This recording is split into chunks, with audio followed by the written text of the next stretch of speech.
Dan kebanyakan manusia justru menziarahinya pada saat beliau sudah mati. Sudah terkujur kaku di kuburan, baru diziarahinya setiap Idul Fitri. Pada saat sakit, tidak pernah menjenguknya. Pada saat beliau perlu biaya rumah sakit, abai kepadanya.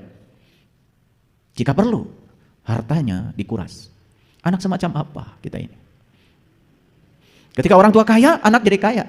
Tapi saat orang tua merana, anaknya kaya. Bahkan tidak sedikit ada anak yang malu untuk membawa ibunya. Anak semacam apa kita ini?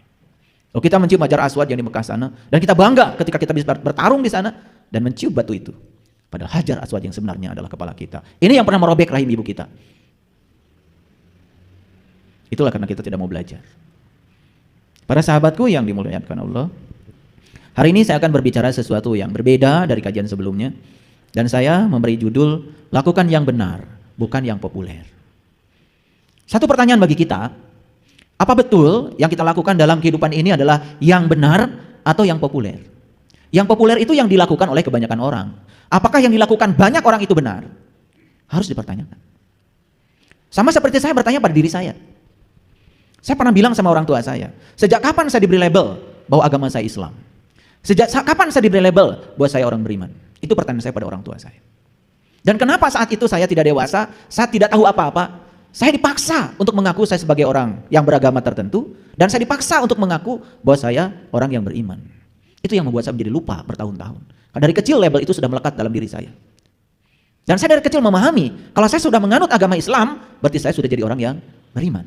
Dan label itu melekat di dalam diri saya. Maka itu saya pertanyakan pada diri saya, pada orang tua saya, sejak kapan saya diberi label itu?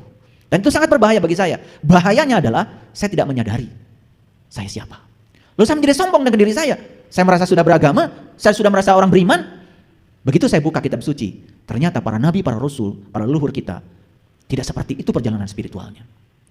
Nabi Muhammad baru mencapai kesadaran puncak pada saat beliau sudah Isra Mi'raj, sudah bertemu jati dirinya. Usia beliau kurang lebih 40 tahun. Dan saat itulah baru beliau melaksanakan sholat.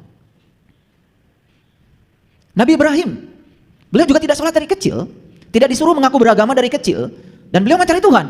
Dan diabadikan dalam Quran surat Al-An'am, beliau bertemu bintang, bertemu bulan, bertemu matahari, baru terucap di mulutnya yang suci kata-kata yang sangat indah.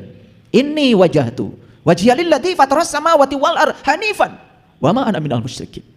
Kata-kata, sungguh aku bukan lagi orang yang musyrik. Itu kata-kata yang meluncur dari seseorang yang sudah mengalami pengalaman spiritual, bukan kata-kata hafalan. Bukan kata-kata buatan, bukan disuruh berkata seperti itu. Kata-kata itu meluncur secara alami. Inni wajahtu, aku hadapkan wajahku kepada zat yang telah menciptakan langit dan bumi. Dan saat beliau mengatakan itu, saya yakin beliau bergetar.